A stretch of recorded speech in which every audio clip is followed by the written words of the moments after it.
how we went from 80,000 in debt, living paycheck to paycheck, and now we're traveling full time.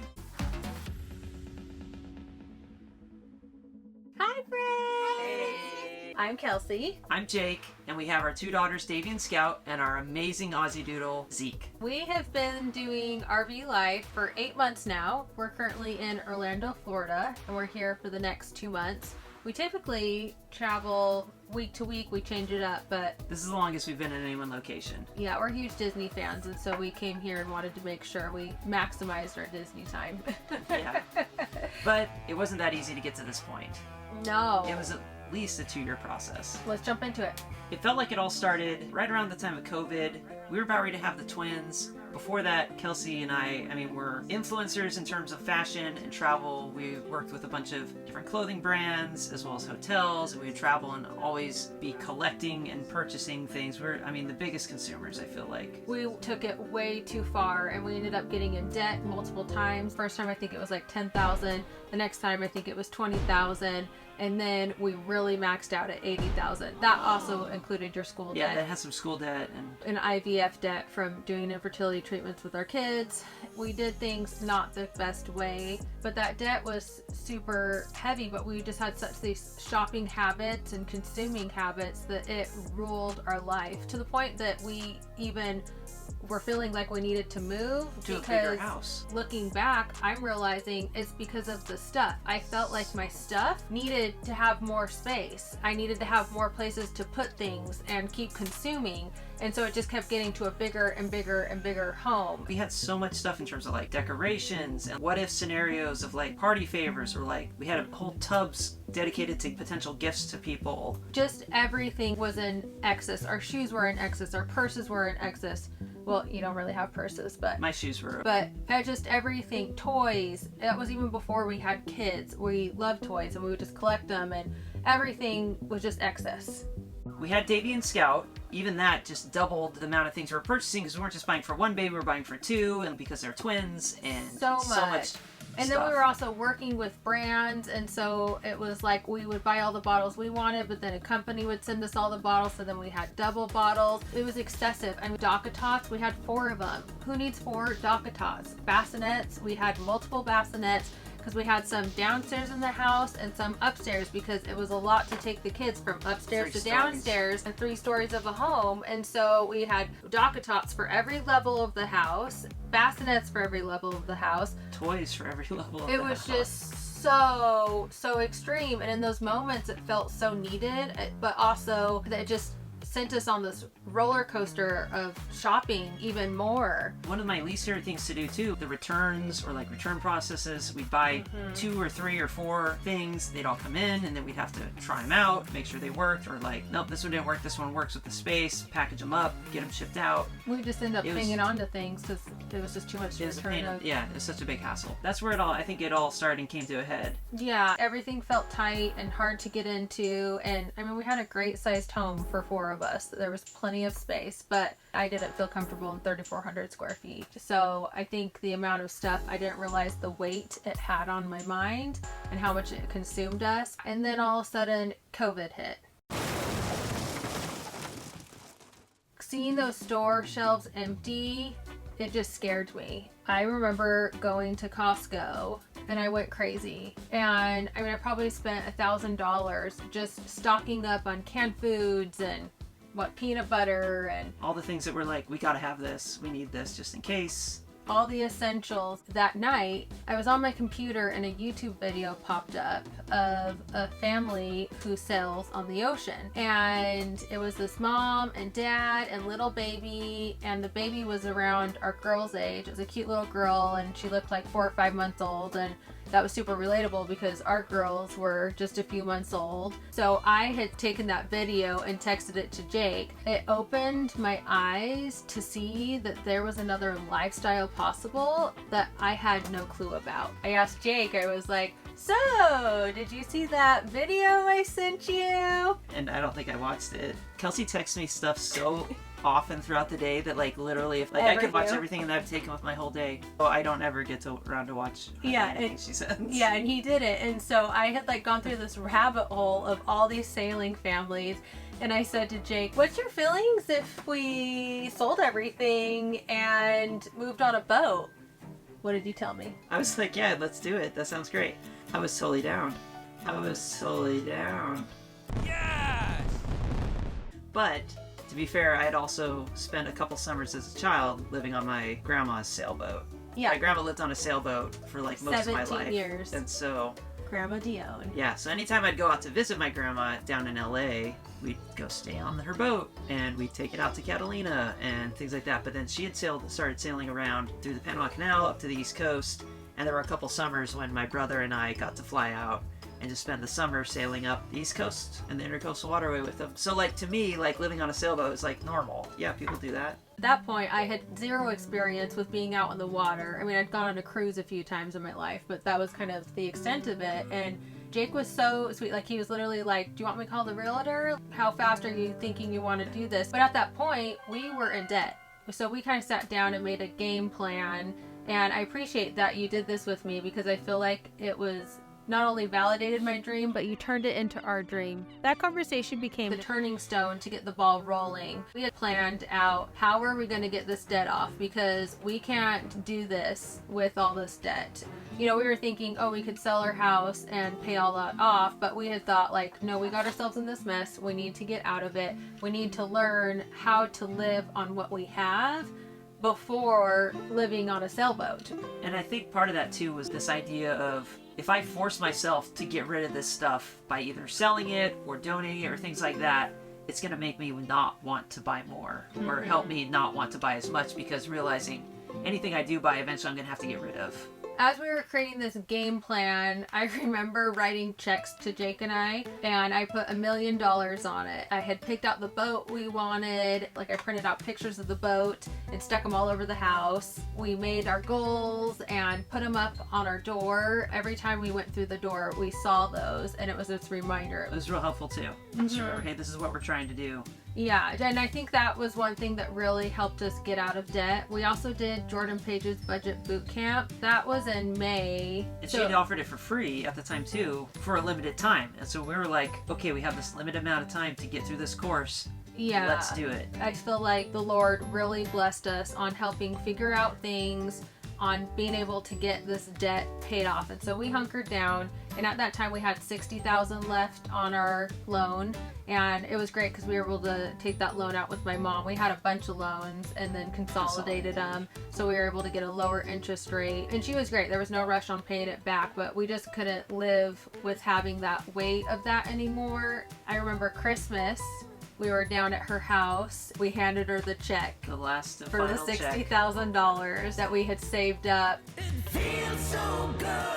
And then it was time to start thinking about, how are we going to get this boat? How are we going to make this a reality? Yeah, we knew that if we sold our house, we could get some equity. And luckily, a bunch of my stocks were vesting, and we were going to be able to sell some of those. The prices were really high, but I still had some time to vest and finalize, at least like another year. And so we had that game plan. So 2021, we were like, let's use this year to start going through stuff, start getting rid of things. Find the stuff that's most important to us to keep and store or take with us. And yeah, try to just purge all our junk. We listed a bunch of stuff on Facebook Marketplace, tons of clothing and electronics and things like that on Poshmark. Even, I mean, I did some vintage toys on eBay. Like, there were so many things that we had that we were just such consumers that we wore things once or twice and that was it. Or like, we just used things a few times and just had so much stuff. And so we tried to hunker down. That was so exhausting. Selling everything, going through, listing stuff. I mean, there were days when we're putting out 20 packages on the front porch every morning. I mean, staying up hours to package them up, find the items, let alone the time to list all the items, photograph the items, but anyway, to ship it out and just make money. But that's the thing, we recouped like, what, 30 grand, 20, 30 grand, I think, just from Poshmark sales alone. I remember I had this Prada handbag that I had gotten in New York, and it was the Paris Runway edition, and there was only a certain amount made, and I paid $2,500 for it, and we sold it for $200. All the stuff that we spent on were not great investments at all. Well, I mean, there was some items were, right? Were actually invested and went up in value. Louis Vuitton does hold their value more. We had beautiful restoration hardware furniture, Nothing No holds one its cares. value. Yeah. No one cares. No one cares. We had just bought a new couch. But it was on back order, and during COVID, everything was taking forever to come through. And we literally had our couch for 3 weeks before we listed it for sale because it had come in, and we just realized we can't live in this limbo. We've got to push and start selling our furniture and get everything going. But at the same time, I didn't just want to just give it away or throw it away. So we were trying to sell stuff. It was amazing. Some of that stuff was so heavy. So heavy. And people came and we ended up selling that. That was a process. We listed our house beginning of 2022 because I didn't want to do another winter. I felt like I was getting seasonal depression. We listed our house the week interest rates rise. Yeah, when the Fed started raising interest rates and people got into this weird buying limbo. Like, it was a great market before, and then people were like, well, what's going to happen? Should we buy? Should we sell? Should we not do anything? And so it was the worst. So then we had multiple offers come through, and all of them falling through because every week the interest rates kept escalating, and it was not the best time. So we decided, let's move, even though we haven't sold our house. Just with a dog and two toddlers to get in and out of the house for showings and stuff was just getting to be too much. It was. And plus we were also trying to sell stuff, donate stuff, get rid of all that. It was just too much going on. Mm-hmm. So at that point, we took our house off the market for a few weeks. My niece came up to live with us and watched the girls. While we focused on packing things up, donating, making donation runs. We did haul after haul. At that point, we had a minivan. We had just sold our Escalade. Yeah. We had a 2003 Escalade that I've been driving since high school. That was a hard one to say goodbye to. Thinking about that, I think that was another thing that made this process so long is it's hard to get rid of things. And a lot of things we had emotional connections to, and a lot of it was also our identity. It was who we were for so long. Like my purses and all my cute Kate Spade handbags that were just different animals and stuff. That's how I expressed myself. And it felt like at a point it was kind of shedding who we were, but also evolving as a new person, but not knowing who we were. Yeah, it was this feeling of self-discovery almost in that, but hey, this is who I am, this is who I identify as, this is me, and I'm getting rid of this. I'm selling it, or I'm letting go of it, or I'm donating that. And then I'd start to question, well, who am I then? What do I do? What do I wear? What do I like? And things like that. So that was really hard. I found that going through multiple times, I'd have to go through my closet multiple times, right? Make a pass one day, I'd find stuff I want to get, and I'm like, okay, I'm okay getting rid of this, but not this or not that. And then I'd go back another day and be like, you know what, now I'm okay getting rid of some more of this. And so it was just really, that was the way that I worked through it. Oh, I totally agree. I had these Disney handbags that I had been collecting for years, and I had just felt like those are the things I'm going to really hang on to. We love Disney parks. I will never part with those. By the end of it, okay, I have 2 Disney tubs full of purses. They can all go. And I did not feel that way in the beginning. And so I think it's this process that you start letting go a little bit, and the more you keep going and the more you keep pushing yourself, the more you're able to let go. I feel like it's still a process we're still having to do regularly. We still want to buy stuff, but it's always this, hey, am I okay just buying this for the purpose of getting rid of it immediately after? Is that worth it still? Or am I okay, like, getting rid of something else instead? I think we go through the kind of that process of thinking through things, which I feel is helpful. We literally started putting everything in the living room, texting and calling all our family and friends and saying, bring whoever you want over. Whatever's here, you are welcome to take. That's how we started clearing out things a lot quicker. And it feels good too if you know that it's going to someone you know. Or there's something like giving something away to an unknown versus giving it away to a known person where you're like, okay, this person's really going to appreciate this. Like, that made it easy too. We got a moving truck. One moving truck. Yeah. It's a 26-foot U-Haul.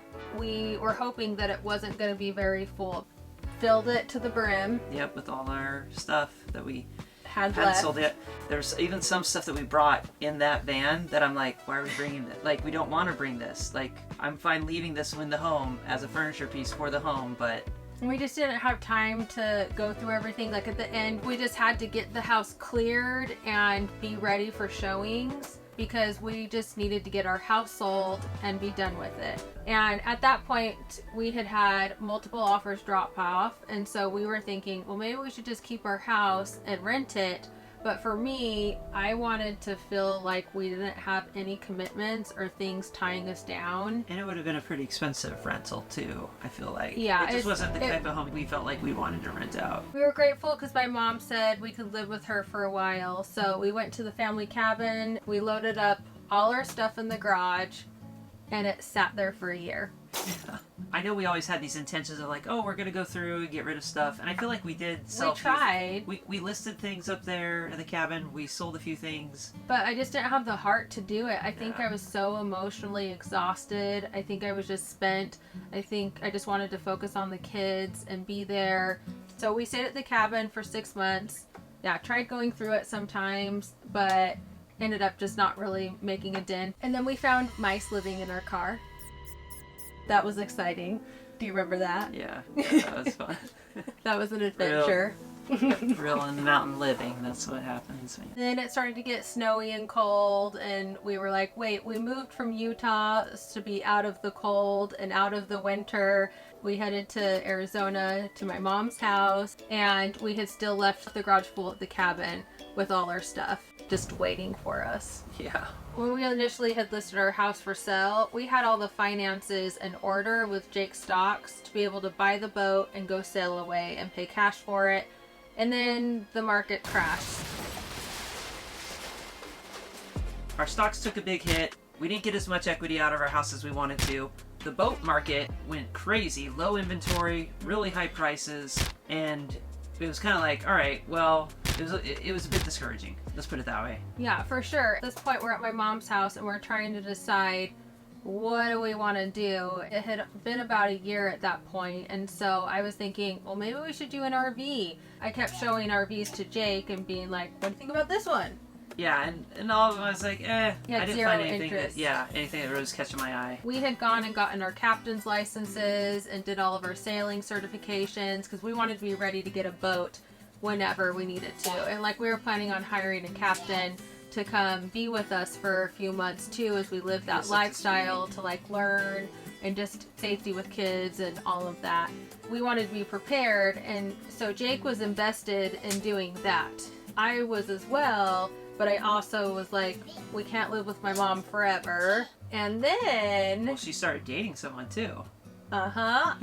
Yeah, she did. My mom's had zero interest in dating anyone. My dad died 7 years ago, and everyone's been trying to set her up for years.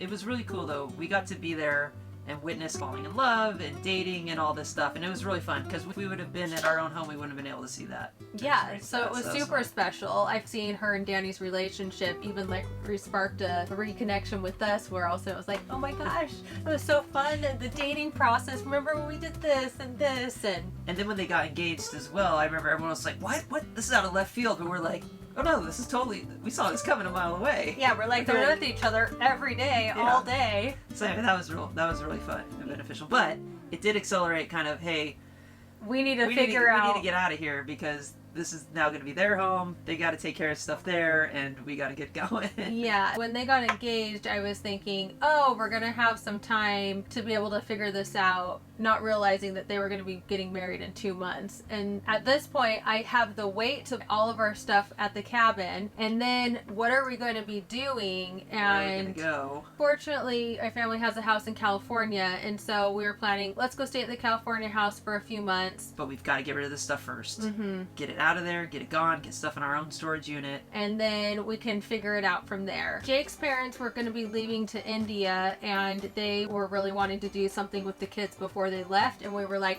perfect. That's it. Jake's parents flew down, came and stayed with our kids for, I think it was like 3 days? 3 days or so. We went up to the cabin, Mm-hmm. got another U-Haul. Loaded everything by ourselves. Brought it all down. To my mom's and house. just unloaded it into your mom's, like, living room. Yeah, we had asked her before. We're like, where can we put all of this that we can go through it? But since I knew that we only had 2 more days with the kids that they were going to be watched, I knew that all of that needed to go out. And then I also knew that there was going to be a wedding taking place in less than a month at that point. Danny was going to be moving in. All this needed to happen. And so... Put everything out that we wanted to give away. Invited friends and family to come over. Take whatever they wanted. Anything that didn't get taken, we took to donate. All of our keepsakes. We photographed everything. then tossed them, kept a few, a couple little things. Everything that we had left that we really cared about. We rented a 5x10 storage unit and went and dropped everything off. I'm still shocked that everything fit because I felt like we ended up saving quite a bit. I was telling Jake, I'm like, we need to figure this out. But he's like, we're going to California. It's fine. It's not a big deal. But I just kept thinking, like, what's after that? We've already been bouncing around from home to home, and it's been a year and a half now. We thought it was going to be a year. And Jake was just really not going for the RV thing. Well, I just never been a truck guy or towing and things like that. It just didn't. For some reason, like, a boat sounded easier, or like, I don't know. When it's your dream and it's something you want, it seems more doable, although it's completely new and a life we've never experienced. But because we're desiring that, I feel like it's like you're excited to learn that. And then I was at gymnastics class with our daughters, and my friend Laura, her and her family were taking out their Airstream that weekend. And she told me about this family that lives in an Airstream and travels full time. Yeah, we started watching and learning, and that was it. And when I saw it, I was totally on board. I loved the fifth wheels with the washer and dryer and the big spaces. What did you love about the Airstream? I just love the simplicity of like, oh, this looks so nice and easy. Mm-hmm. Easy to set up, easy to take down, easy to haul, get moving around. It's not too big. It's not too small. You go somewhere, you park it, and that's it. You don't have anything that you have to extend out. You don't have slide outs. It is what it is. It is, yeah, it is what it is. I really like that, and especially for someone who this is all new to, I just wanted less to worry about, I feel like. Like, less things that could go wrong, less things that could break. It's just a low profile, smaller sort of thing to pull around. It's a no-brainer for me. My mom was an awesome roommate. I mean, how was it living with her? Yeah, no, it was great. She was the best. Yeah, she's the best. She travels so much, but then she would like make so much food and be like, do you guys want some? And she would just come and say hi to the girls and help take them to school in the mornings, and she just was really sweet and helpful. We were sad to leave that environment, but we were also excited to have our own space. So I started Googling, trying to find a used Airstream. I wanted to get the best bang for our buck. And they hold their value, apparently, so we got a better price on a new one, I feel like. We did, yeah. The model that we needed was the bunk edition. There wasn't a ton for sale. We went to a dealership and ended up buying one. And we didn't even have a truck yet. So Yeah. we had to bought the Airstream. We're like, hey, can you keep this for a while we go buy a truck? We sold we traded the minivan in just because selling cars is a pain. Yeah, traded that baby in. Yeah, and we got our truck. And 2 days later, my mom got married. Yeah, that's pretty crazy. Our gears just started shifting, and I just started feeling, well, if we're gonna do it, let's just do it. We ended up spending the next 2 months loading up, ordering things, prepping, doing everything we could to get the RV ready for full-time living. Then we needed to recoup because that was just a lot of back to back things. So we went to the cabin for 2 weeks. We're here. We're here. Yeah. We're here. We did it. We did it. We did it. We did it. We did it. Kind of took a breather, and then we picked up our Airstream. Got going. And had our first official RV day. Yeah, it was great. We also documented day in the life, like on a daily thing for like the first month and a bit. Mm-hmm.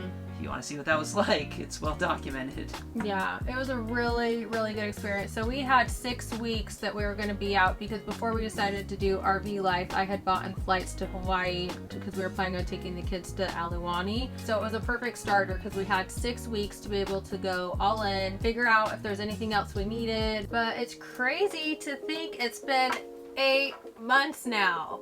It's nuts. It's gone by really fast. How's it been for you?